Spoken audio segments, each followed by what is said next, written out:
Hey everybody, Ed Homewood, Old Guy Hi-Fi channel. I hope everyone's doing well today. Well, I messed up on the Philharmonic speaker review. I left out an entire section of the video on my final thoughts and my impressions of the sound quality. So I really apologize. I am re-releasing this video as a quote-unquote director's cut. I can't change the existing video on YouTube. YouTube doesn't give you that ability. I can't delete that video because then I lose all of the views and it really messes up the algorithm. So what I've done is I've re-edited the existing video to include my summary and thoughts, but it is still the entire video. I'll put in a chapter so that you can skip ahead to just my summary thoughts, and I will make a note on the existing video's thumbnail. I'll upload a new thumbnail for it saying please refer to this new updated version for the complete video. My sincerest apologies. I thought I had it edited all together. Someone said that they thought it seemed rushed. Maybe it was. I've got a lot of stuff here. I'm trying to get a lot of videos done, and it was just an oversight on my part. So my sincerest apologies. Anyway, sit back and enjoy the rest of the video. Thanks so much. I hope you have a great day.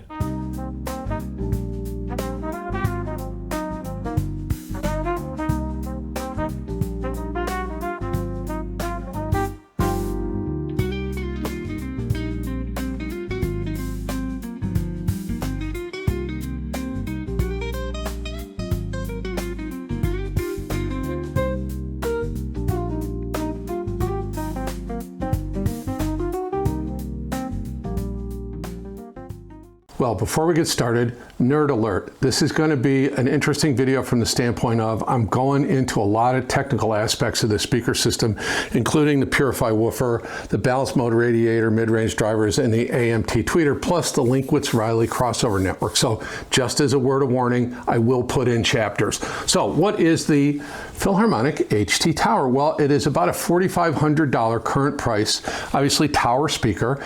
It uses a proprietary AMT tweeter. It uses a BMR or balanced mode radiator mid-range, and it uses the Purify woofer, and there are two of those. It is also a mass-loaded transmission line box, so it goes really low. I'll put some specifications up here, but 90 dB efficient, so very, very efficient. And it uses some unique technologies. Some of them are obviously the AMT tweeter, the BMR drivers, and the Purify woofers, but also uses Linkwitz-Riley crossover networks, and I'm going to talk about that a little bit. So, word of warning, and I'll put some chapters in. Well, before I talk about the individual driver technology and kind of all of the technology utilized in the speaker, you need to know a little bit about Philharmonic's background. The company was founded in 2012 by Dennis Murphy, and he has been known for designing crossovers for third parties for a long time. In 2012, he founded Philharmonic Audio to make high-performance loudspeakers with uncompromised crossover design, the Linkwitz-Riley crossover, obviously make them more affordable. Now, the interesting thing is he is a violinist and a violist, and he actually plays in the Washington Metropolitan Philharmonic Orchestra, where he is in the viola section. That's really interesting because it gives him a unique perspective on sound and how to blend sounds across multiple drivers. Another key person in the company is a gentleman named Ken Lee, and Ken is the chief productionist, and actually Ken kind of runs the day-to-day operations, and a really interesting guy, has a great deal of knowledge. He also happens to be a cybersecurity expert as well, which is kind of interesting. Now, the crossovers were designed by a gentleman named Paul Kittinger, and Paul's a retired electrical engineer who kind of spent his career in the medical devices field, but always had a lifelong passion for audio and symphonic music. And so he was a very experienced DIY speaker designer, and he's had articles published in Speaker Builder magazine. He's had a longstanding collaboration with Dennis Murphy, and he has designed a lot of crossover networks for people like Salk Audio, Ars Harmonia, Rhythm Audio Designs, and of course the Philharmonic product. So those are the people behind Philharmonic, passionate music lovers with a real interest in building really high quality speakers that aren't super expensive. Well, the first part of the technology I want to address is the Purify woofer that you see here with this very unique surround. And what is that surround for? Well, it was designed to have very low distortion. And this is, they're addressing what's called surround radiation distortion, and they use what they call, or their proprietary neutral surround technology. Now, the technology uses a special surround geometry that's optimized mathematically, keeping the SD, or effective diaphragm area modulation, to a minimum thereby eliminating what's called SRD, which is surround radiation distortion. The W folds and dimples are co-optimized to minimize this problem. So Purify chose this surround with the alternating normal and inverse roll segments to cancel out each other and create a very low distortion. So the tricky bit with this kind of a surround is transitioning between the protruding parts and the recessed parts without producing torque or tension on the cone, which would then cause distortion. So this entire geometry, combined with their extended stroke motor structure, which I'll put a picture of here, really generates a woofer that can work in a very small cabinet. I'll put in a side picture of this. It's not very deep at all, and it's not very wide, obviously, but with a max-loaded transmission line, these things play super low. I think their effective in-room response is down to 38 hertz, so really, really good. So the next thing I want to talk about really quick is I want to talk about the balance mode radiator, these flat little interesting mid-ranges. So let's do that next. Well, now that we've discussed the Purify woofers, let's talk about the BMR, or what's called a balanced mode radiator. This is a really interesting speaker. It is a real unique type of loudspeaker that combines kind of the pistonic motion of our standard conventional speaker with a distributed mode vibration that you would get in a flat panel speaker, something like a Magnepan or something along those lines where it's a flat panel, you know, the diptychs, those kinds of things. So this hybrid behavior allows a single BMR driver to cover a much wider frequency range, obviously from treble in the handoff, and I'll talk about where the crossover points are, to the woofer, and do it so that this can run a little bit lower than you would normally expect in a standard mid-range driver. And so it is really easy to integrate into a crossover network. The other nice thing is they offer 180-degree dispersion, so it's really easy to position in your room, and the sound, you know, there's no specific sweet spot. You can kind of move around and everything sounds real even and real balanced because its off-axis response apparently is very, very good. I don't do measurements, so I don't really care, but I know what I can hear. And really, it's a really interesting technology, and you'll have seen pictures of them right here. So the balance mode radiator offers great clarity, it offers great off-axis performance, and it makes them ideal where you need a consistent sound across a room. And obviously part of the HT name of this is home theater. This was designed not only to be a great just stereo speaker, two-channel speaker, but also to be a great home theater speaker. And of course that dispersion is important because you're going to have more than one person sitting in the middle. You're going to have people spread across the room. So them being able to hear everything clearly is really important. So now what I'd like to do is let's talk about the tweeter. So the Philharmonic HT Tower uses what's called an AMT tweeter, or air motion transformer. Now this was an electrostatic driver that was invented by Oscar Heil, and you've heard maybe back in the day, some of the folks my age may remember the Heil air motion transformer or Heil air motion tweeter that was used in Ohm Walchef speakers and things like that. That's where that come from. It operates on a different transduction principle than other loudspeakers. It's not pistonic. It is not planar either. It is electrostatically driven. But you shouldn't confuse it with a ribbon loudspeaker. So an air motion tweeter or transformer uses a folded diaphragm, usually made of lightweight film like Kapton. Kapton is a DuPont product that has very high heat dispersion, but also it's very light and very rigid, and it's suspended in a magnetic field. And instead of moving back and forth, it actually moves like an accordion. It squeezes the air this way, and that's what radiates the sound outward. So the key characteristics of an AMT tweeter is very fast transient response due to the very low mass. The diaphragm hardly weighs anything. A wide frequency range and very low distortion, a high efficiency. They can be very efficient. And again, as I mentioned, I think the speaker is 90 dB, 1 watt, 1 meter, and it really produces a very precise, very airy, and very detailed high frequency range. And in combination with the crossover networks that Philharmonic uses, the balance of this speaker is absolutely phenomenal, and I'll get into that later when I do my summary. But the next thing I want to talk about is crossover networks.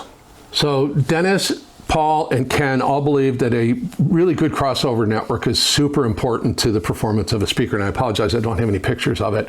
So they want to emphasize that crossover network and optimizing it to work properly with the chosen drivers, which are all very premium quality, because even the best driver's best cabinet can't compensate for a poorly designed crossover.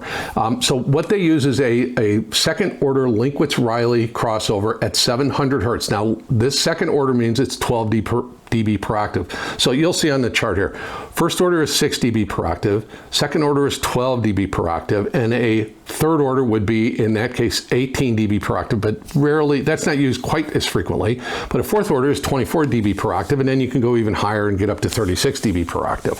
So a Linkwitz-Riley second order crossover uses low pass and high pass filters. So we're crossing over at 700 hertz from the BMRs to the Purify woofers.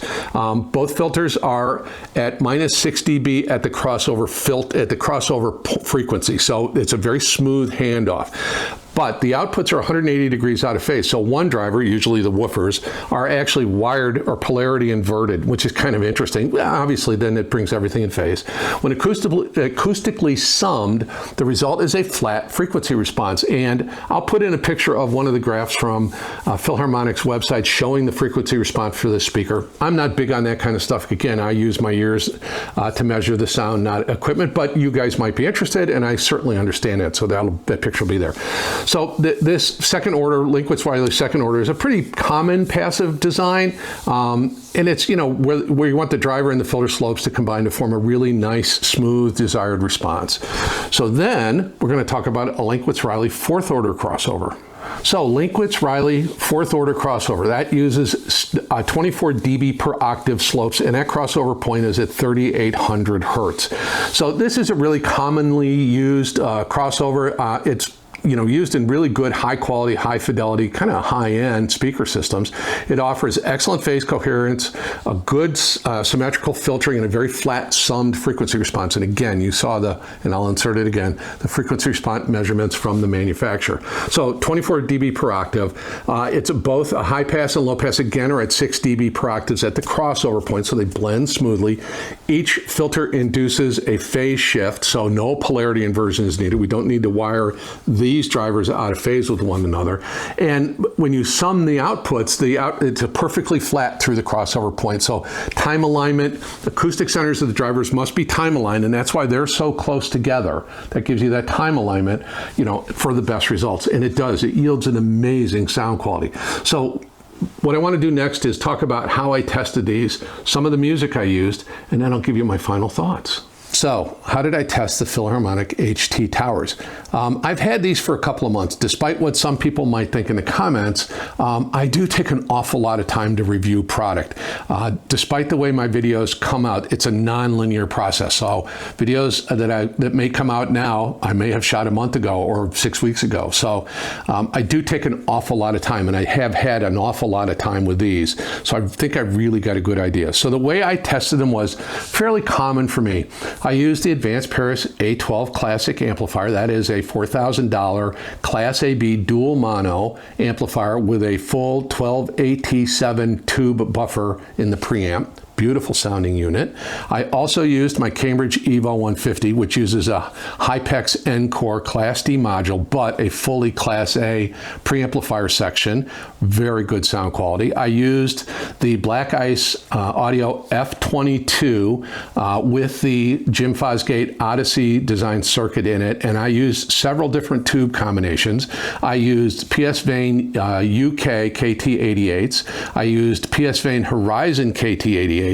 And I used Ray Select EL34s to test this. I also tested it with the Cambridge EXA 100 amplifier. I also tested it with a little 3-watt Boyu Sound F5 tube amplifier. And I've tested it with the Electrocompagnie DCI 6 EX, I forget what it is. I'll put the model number down here. The Electrocompagnie I recently reviewed. And I've also been running them on the Vincent SV500 MK. So I've given them some excellent amplification. As far as sources, my source always is Artivana streaming from my Artivana server, running through a USB isolator and then out to a variety of different DACs. So I've used the Live Micro DAC and Micro DDC, the Live Harmony DAC, the What else did I have in here? Oh, the Gustard X26 Model 3. I've also used a couple of streamers just because I'm testing those as well. The Shanling SM 1.3, the Alpha Audio MX5S. Of course, I've used my Cambridge Audio MX-N10 as a digital transport connected via UPnP to Artivana. I also ran vinyl into these, and I ran it from the Michelle Tech Deck with a gold ring. It's a gold ring, yeah. Model 3 cartridge, I'll put it down here, moving magnet, running through a Belson Radiance phono preamp. What else did I do on this? I think that's pretty much, oh, I also used the Unison Research S6 Black Edition tube amplifier. So I've thrown a lot of really good stuff at this to really kind of get a good sound. And again, I've had them for a pretty fair period of time. So one of the important things though is, you know, the music I choose to when I review these. So let's talk about that next. So in addition to literally hundreds of hours of all kinds of music, and I've listened to these for a long time and for long periods of time, and just, I'll talk about it in the summary, but some of the standouts for me was I wanted to use one recording that's kind of like an athletic workout for a speaker system. And you guys may remember back in the day, Eric Kunzel and the Cincinnati Pops did lots of really kind of interesting pops, dynamic, classical music on the Telarc label. They did, you know, Rodeo with the real gunshots, the 1812 Overture with the real cannon blasts. They did a space movie theme thing with Star Wars, and you know, Richard Strauss's Also Sprach Zarathustra. But so I wanted to use one again because part of the intended use of these is for home theater, and I'm not really a home theater guy. Is I used this recording from Eric Kunzel and the Cincinnati Pops called Mega Movies. Now this is a real familiar selection of brisk, technically flawless film scores from Star Wars, Phantom Menace, The Rock, Godzilla, Titanic, and of course it's delivered with Eric Kunzel's kind of signature consistency and restraint and energy. What sets this recording apart is there are 5 brief but really striking sound effect tracks in it, notable for their realism and their lack of synthetic processing. Again, Telarc was very good about how they recorded. They really had the digital recording process down really good. So the sound effects really serve as a serious test for high-end stereo systems, and the album's exceptional sound quality makes it unique, really a unique audiophile experience. So I really wanted to include that because, again, it is an athletic workout, and these did really well with it. I'll talk about that. Now, on a more contemplative side, I used this recording from Gerald Clayton called Bells on Sand. Now, Bells on Sand is his second Blue Note release. Gerald Clayton is a pianist, and he draws deeply from his classical influences, and he creates kind of this soulful, dreamlike album, this particular album, that blends chamber-like intimacy with flowing modal post-bop sort of jazz themes. He's known for his poetic, harmonically rich style, kind of reminiscent of Chick Corea. Gerald Clayton reflects on his musical past, present, and future. This is really kind of a spare duo and trio combination performances, and he kind of draws from that. He, you know, obviously worked with his father John Clayton and drummer Justin Brown. The result is I think a very personal, atmospheric work with kind of some spiritual depth to it and a really beautiful sonic elegance. It's extraordinarily well recorded and just beautiful. The inner detail that you can pull out of this recording is amazing if your speaker system's up to task. So is this? So the Philharmonic HT Towers. This is a truly remarkable speaker system. This is one of the most complete, full, well-balanced, full, rich sounding speaker systems I've ever reviewed, and possibly certainly that I've ever had here down in the studio. There's some other good ones, but these are a real standout.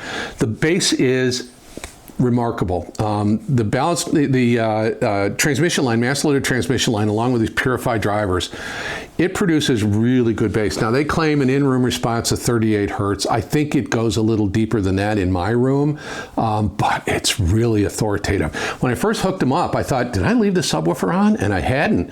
They really produce really good dynamic bass. The other thing that's really great about them, I think, is they're very fast across the frequency range, but especially in low frequencies. I just feel like they can stop and start on a dime, just reproduce transients, and they're very dynamic speakers. One of the better, most dynamic speakers I've had in here, probably in a long while, or maybe even ever. So bass is just very deep, very intricate, very textured, very nuanced, very quick, good rhythm to it, good pace to it, all the way up through mid bass, you know, acoustic bass, electric bass. You get into the drum kit, kick drums sounded really good. On some of the Kunzel, they got that big 8-foot bass drum that Telarc owned at the time.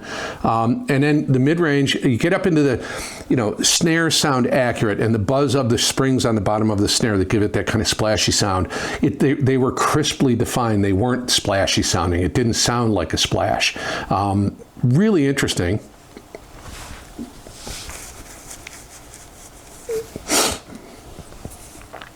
And as you move up from that snare drum into, male vocals were very well reproduced. I thought there was good body and there was good kind of that sense of, you know, the chest especially maybe in a baritone male vocal, but male vocals were really well reproduced. Female vocals were amazing. I used the recording called Boom, and I can't, what's her name, Hull. She's the banjoist I used. I'll put it down here if I remember it.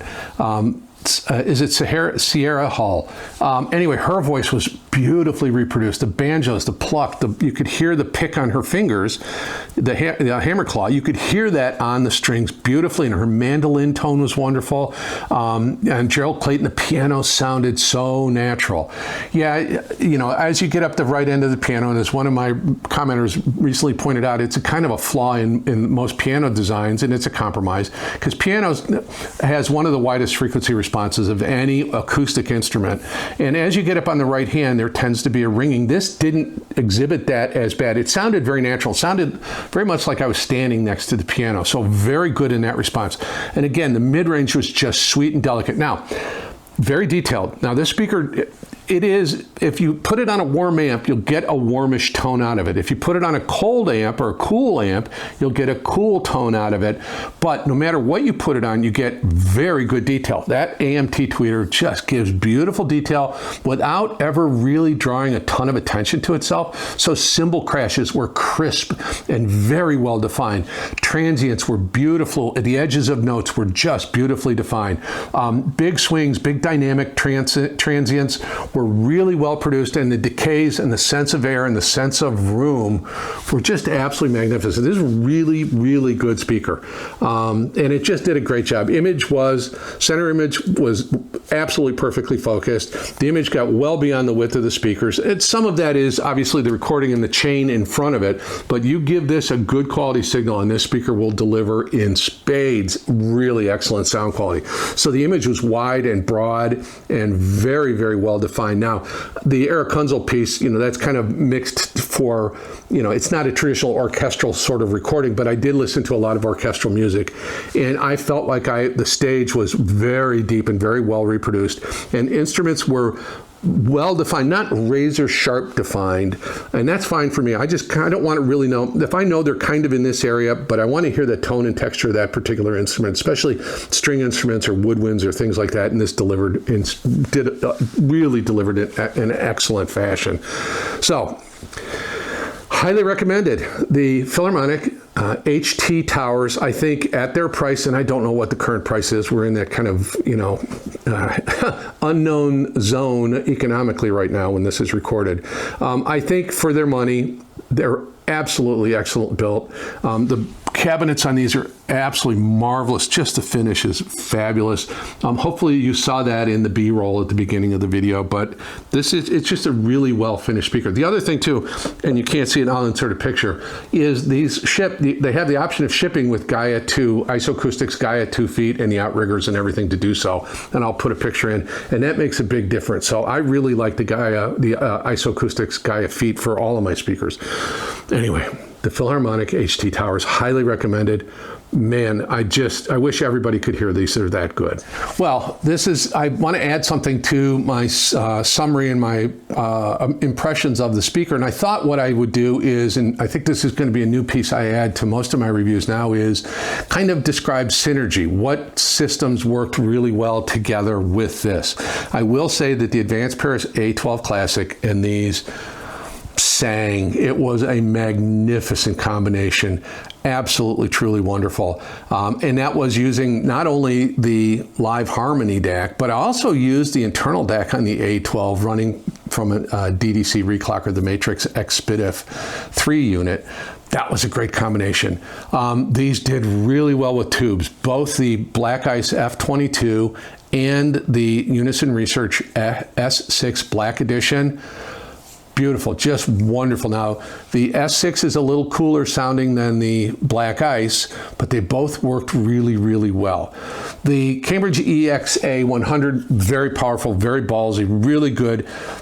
It was a great sound, maybe a little extra energy up on top, just a smidge, nothing fatiguing, but just a little extra detail. So if you're looking for detail, that would be a good combination. The Evo 150 sounded great with it. Again, a little bit extra detail, but again, not fatiguing. That would be an excellent combination because that's a very powerful, very ballsy amp. And that's really kind of the Vincent I didn't get a lot of time with because I just got the Vincent in and I put it on and it was good and smooth, and I'll get into it more later when I do the review of the Vincent. And you can see behind me here the live GAN-FET monoblock amps. They just came in. I owe these back to the Philharmonic, to the manufacturer, so I did not have much of an opportunity to listen to them together, so I have no comment on that.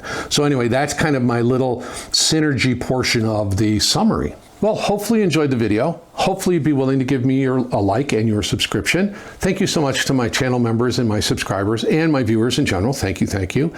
There will be a link to Philharmonic's website. If you're looking for more information about pricing and availability and so forth, please go there. They'll be happy to answer all your questions. So that link will be in the pinned comment and in the video description. There will also be a channel membership link in the pinned comment and in the video description. By the way, the link to Philharmonic is not an affiliate link. I have no affiliation with them. But there are some affiliate links in the video description. You guys know the drill on that. Please comment. Let me know what you think. Oh, by the way, there will be Qobuz and title links to the two albums that I mentioned in this review. But please comment. Let me know. What are your thoughts? I think this is a truly fascinating speaker. Really well executed. Just really well done. Overall, high recommendation for it. But anyway, let me know your thoughts. I think I've covered all the bases I need to. So please like, subscribe, comment. If you're so inclined to, you can follow me on Instagram. My name is Ed Holmwood. This is the Old Guy Hi-Fi channel, and it's now, as I always say, your duty to yourself to go put on some beautiful music and just sit back, relax, and let the cares of the day wash away. Thank you so much for your time. I really hope you have a wonderful day.